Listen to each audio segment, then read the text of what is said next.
همه ما تظاهرات میریم، گرد همایی رو شرکت میکنیم، تو رسانه‌های اجتماعی بسیار فعالیم، خیلی عالیه. اما فکر میکنم همه متفق القول هستیم که کافی نیست. ما باید یه کار بزرگ بکنیم، باید یه کار عملی و مؤثر انجام بدیم.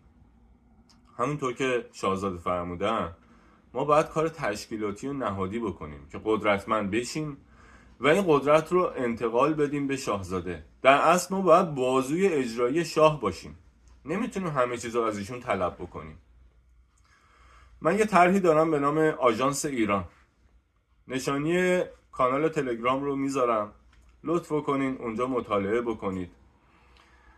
از شما میخوام که همکاری داشته باشین با منو کمک بکنین طرح پخته تر بشه.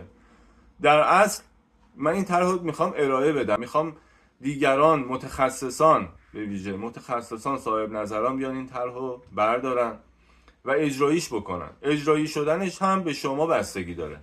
باید این طرح یک خواست ملی بشه و همراهی بشه و تبلیغ بشه. از شما خواهش میکنم منو همکاری بکنید.